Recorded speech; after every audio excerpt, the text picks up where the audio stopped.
The Steadfast Sky. Written by the Grey Potter. Read by Night Guard. Chapter 5. Celestia. It was only a few days later. I left the bakery just after noon, taking my time with the walk home, eyeing the sewer grates and wondering if one of them was an opening to this secret underground Discord mentioned. I mean, it sounded like a hokey story from Apple a Day, and Discord clearly resembled the snakes that walked the night. Smaller, certainly, but clear. I wasn't sure what conclusion to draw from that. Anyway, I'm getting distracted. That day on my leisurely walk home, a gray pony waited for my outside my home. A pony wearing the star of the Shadow Stallion. I thought it was something serious, maybe something to do with my parents. Well, I suppose it was, but not in the way I expected. I was given an obligations mandate, taxes, I mean to say, for my father.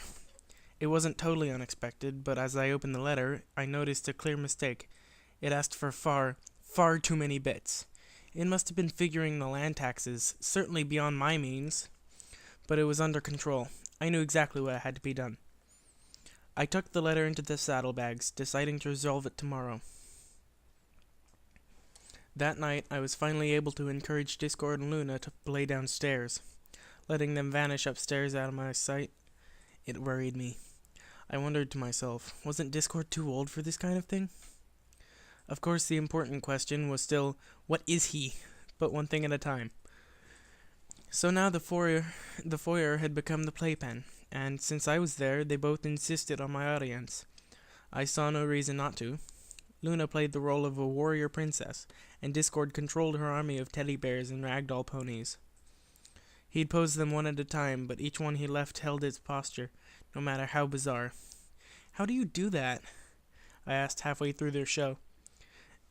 Very simple illusion magic, Discord replied. It's really easy. Just change the surface properties of the doll. Altering stuff that's already there is way easier than trying to create it. I mean, compared to Luna's crown decorations, I barely have to focus to do this. With a tap of his claw, the stuffed pony began to rise slowly into the air. At another tap, and it fell hard to the ground. It bounced sideways, flopping over my head and ricocheting off the far wall. I caught the thing with my magic before it smacked into me. He laughed nervously and took the doll back, posing it. See? Easy stuff.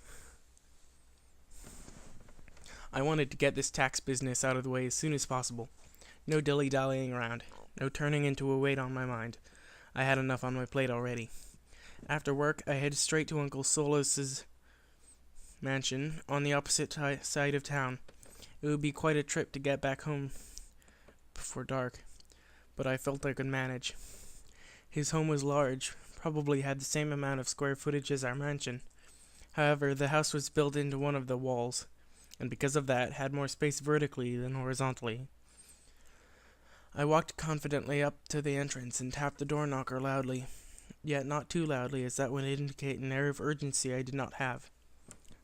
There are very concise rules to these things, and if I had a point of pride, it was my maintenance of appearance. A minute or so later, a bright blue butler chimed the door open. "Who is it?" he asked, peering out of the bottom of his glasses. "Baroness Celestia, to see my uncle, Baron Solus," I replied. Do come in." I was leading to their drawing room and told to wait. I was offered tea, and gladly accepted the fine porcelain cup. I hated the drink, but it had been ages since I had been offered something so fancy. A while since I had been in a room so fancy as well. Luna and I had a threadbare couch in our drawing room, an old desk with a loose leg. The room had a fine Persian rug.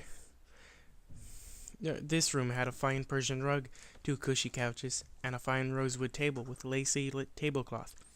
Oh, I almost felt rich again just sitting in that room. I took another grateful swig of tea, hating every minute of its disgusting bitterness. The butler returned after I had finished my cup. "I'm sorry, but it seems as though the master has gone out. But he should be back within the hour." I know, right? "Would you like to wait, or—" He left his sentence hanging in a drawl. "Oh, it's no trouble. I set down the teacup on its saucer, making sure the handle faced to the right. I'll just come back tomorrow. I was shown out the door and gratefully trotted out. The brevity of the wealthy taste merely made the moment sweeter. Another night, I stayed up and watched his Discord, once again refused to sleep, leaving the drawing room. Why did he feel the need to sneak out? This time, when he exited, I followed. He paused halfway up the stairs, frozen and staring at me. Discord, I whispered. May I ask you a few questions? Certainly. He skittered down the steps again in his strange, awkward walk. What do you want to know? Discord, please, I hope I don't offend, but why do you keep coming back every night, and why play with Luna? I mean, you seem closer in age to me than her. I hope you don't mind. I'm the closest thing to a parent she has, and sometimes... So you're her father! I stared at him for a moment. Thankfully, my jaw wasn't slack. He mumbled an apology, blushing. No, I'm just her sister, I continued. But if you want to compare me to a parent, I'd be her mother, I guess. Mother. The word felt strange to say. Unnatural. I've been thinking of myself as her mother for so long, but just saying it out loud, it didn't feel right. Celestia, he said, as her sister or mother, why don't you play with Luna? What? You spend way more time with her than I can, yet I never see you two playing any kind of game. Luna's always alone with her dolls when I visit. Why, it's... I tried to gather my thoughts. Well, it's childish. I am trying to be a responsible mare to look up to. Why? Discord always had the strangest questions. Well, every pony has to be mature, take responsibility eventually, act as other ponies expect them to, with grace and dignity. What other ponies? Discord, I'm trying to ask you a question, and you're just diverting my attention. If you really want to know, I play pretend because it's fun and everybody at home only wants to beat me up. It's a nice change of pace here. So now, Celestia... He dipped his head forward and made sure I was looking him in the eye. What ponies here in this house are you trying to impress? Once again, I had gotten a day off early from work. I trotted to the opposite side of town, went to my uncle's house, and rapped the little knocker. I wondered if I would be able to have tea again as soon as I was greeted by the butler. Is Baron Solus here today? I asked. I'm sorry, young lady.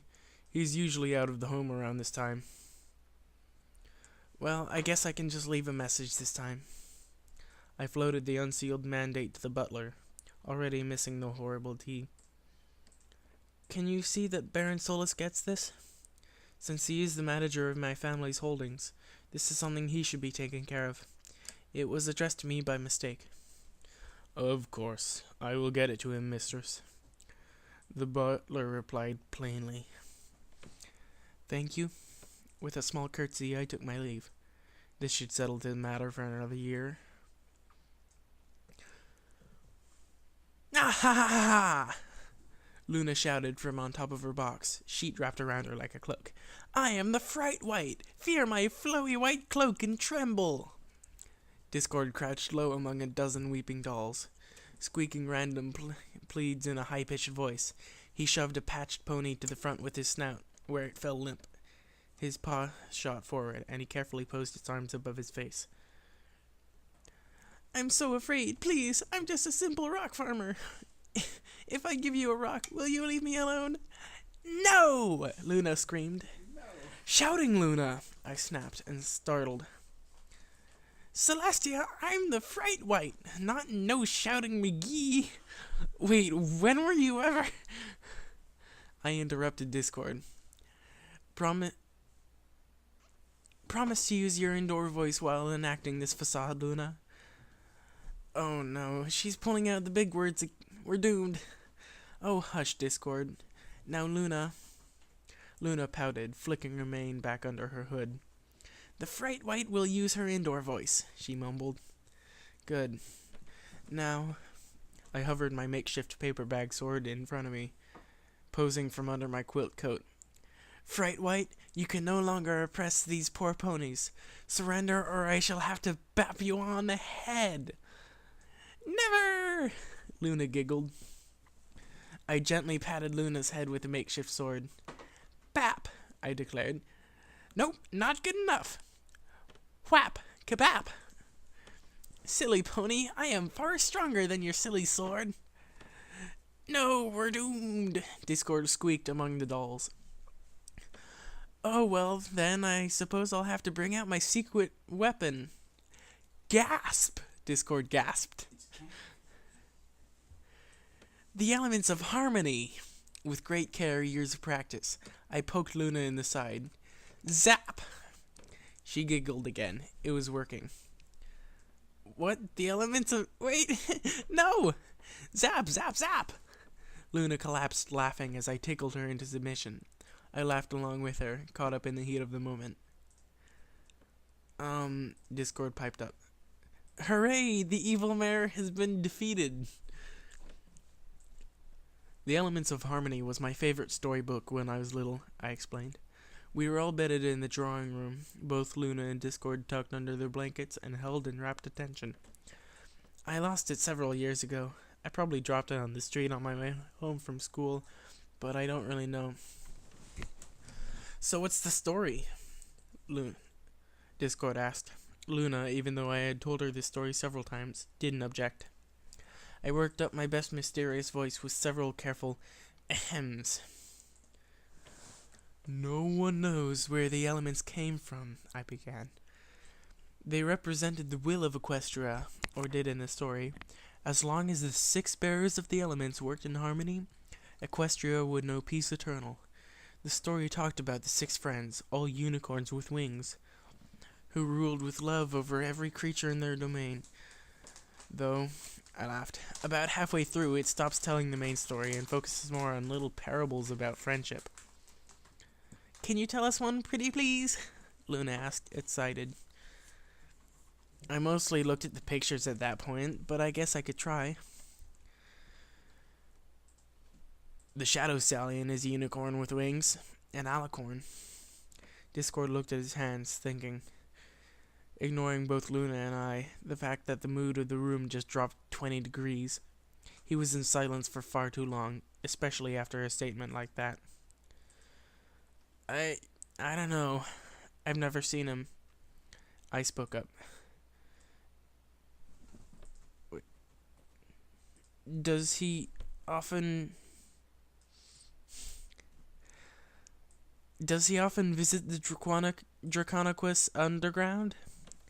Not really, but when discipline comes up, when you've been really bad, I saw him once, punishing a guy.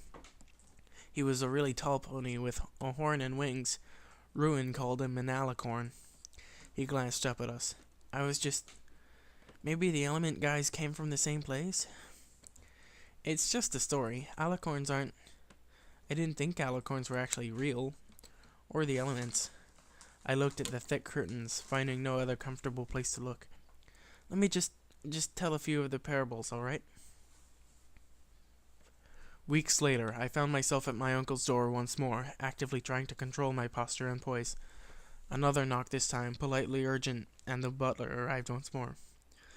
Mistress? I've just received a notice that my taxes have gone unpaid. I show him the invoice I had received. The guard who delivered it was wearing armor this time. Armor, as if they expected me to attack. Baron Solus should have paid this by now. May I speak with him? I'm sorry, but the master is out right now. I'll wait. I really need to speak with him. I'm sorry, but he will not be back for the next several days, which may be why he hasn't addressed this issue. Calm your nerve, mistress. He will take care of this, I assure you. All right, but make sure you tell him this is urgent. Certainly. The door shut on my face before I could say anything else. I walked home, head looking directly at the cobblestone the whole way. I barely made it home before nightfall. Wait, am I supposed to be recording? Yeah, I am recording. What do you think is beyond the last wall, Discord? I spoke with Discord while Luna slept. We'd been talking more and more as time went on, and I grew to trust him. There were still certain things he was lying to me about. It clearly wasn't dangerous for him to sneak around at night, for one, but I began thinking more that he had his reasons, and not that he meant to hurt us. I don't know, but they gotta grow the food somewhere, right? What I'm wondering is, ponies run shops where they sell produce. Do they get the produce from the castle? I'm not sure, but Hot Cross buys his ingredients wholesale from a government provider. Then they turn right around and tax him. Really, what are they pouring those bits into? No idea. Not into Draconiqua Subcape, that's for sure. Anyway, we know there's at least some farms beyond the walls. You think the clouds go beyond it too? Definitely. Pegasus cloud generation isn't exact enough to cover a single city. Wait, Pegasus? Yeah, winged ponies. No, I know what a Pegasus is. I just thought they were a legend. Controlling the weather? I thought it was a fairy tale. Well, I've seen them. Seen them. He always hesitates in the strangest places. I let it go. Pegasus, I said. I wonder if they grow the food. No idea. I'd still like to see what's out there, you know?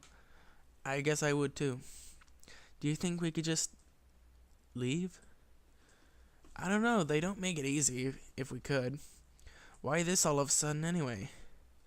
Just thinking of options. But you seemed so comfortable here. I looked the strange creature up and down, what I could see of him sitting under the blanket. So intelligent, inquisitive, and yet he still plays kiddie games with such heart. I doubted I would ever understand Discord, but I felt he could understand enough, I suppose. Can I tell you something? Of course. It'll be a pretty long story. I'm okay with that. I nodded, breathed a bit to steady myself. Did you know, Discord? We used to have 2 parents. We also used to have a cook, a butler, 2 maids, one who was here full-time as a nanny, and another who was here every other day to tidy. Not to mention father's men, an accountant, a lawyer, guards and managers. Mother had a fashion advisor who came here every week, every Saturday, to style her mane and help her pick out dresses. Then my parents were gone. Nobody really knew what happened to them, where they went. I like to think they were guilty of treason, had to be taken away because they were too smart. It's almost silly to think that, because they just stayed out too late. They couldn't have forgotten about something that small. I don't think it was 3 days past the time they vanished. My aunt and uncle came right up to the door and said that they'd taken care of the property we owned. I didn't have a head for business, but father's accountant, Spitshine, worked it all out for me. All he asked me for was my hoofprint. I was glad at the time to have everything settled, but I was an ignorant fool, thinking I would always be safe. The butler left first, then the cook, the part-time maid. Our nanny was very sorry to leave, bobbing and nodding her head in apologies, never once looking back. More family members came to take Dad's things from his library, then Mom's dresses, then whatever they wanted. Spitshine was always there, telling me that this was part of the deal. We had to find some way of making money, since my father wasn't making business decisions. Of course, I never saw a single bit, and once the house was stripped bare, nobody was around to even bring us food. So I got a job, a respectable job in the shopping district my father used to own. I clung to my pride as I was forced to be a baker's assistant. I took care of Luna, made sure she was safe.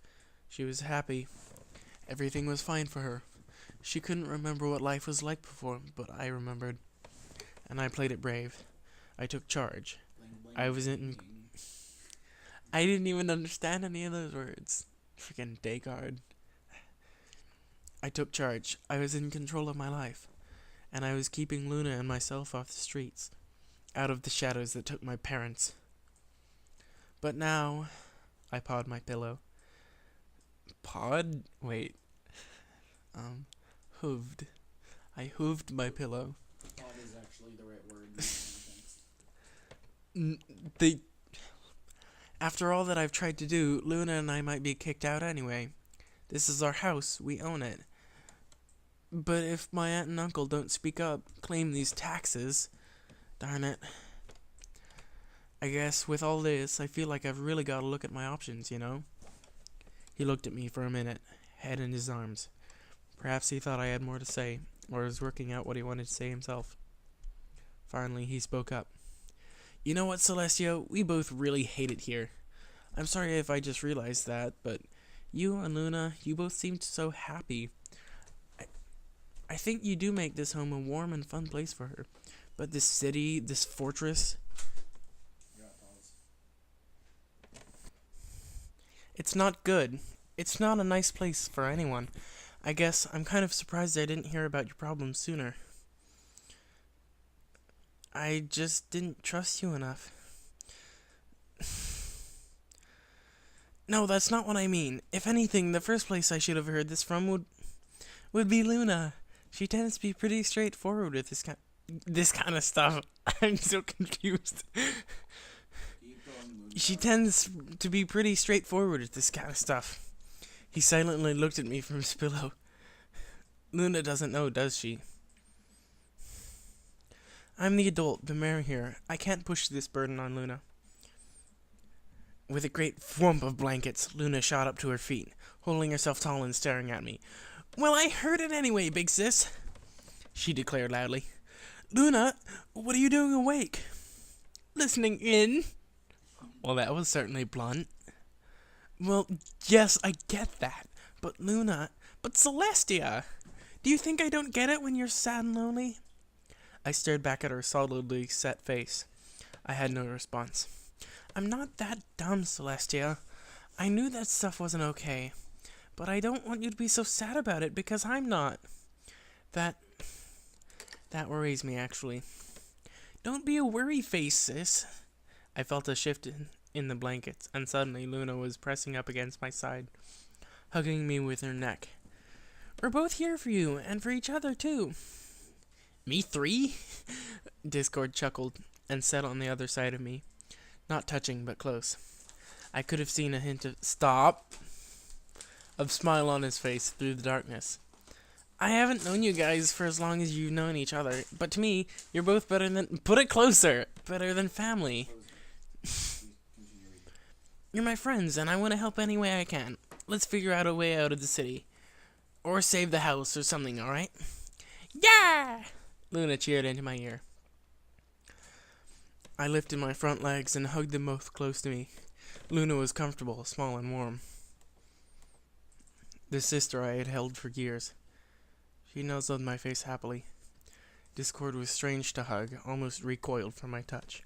I felt his cold scales shift under my leg, feathered wing jabbing painfully into my ribs. But I held him close, forced myself to. I couldn't afford to be afraid of him anymore. I wouldn't let myself be scared of a good friend of mine. Yes, let's try. And that's the end of this chapter.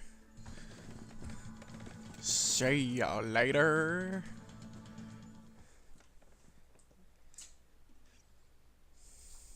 Hey, Daygard. Okay. Click the stop button.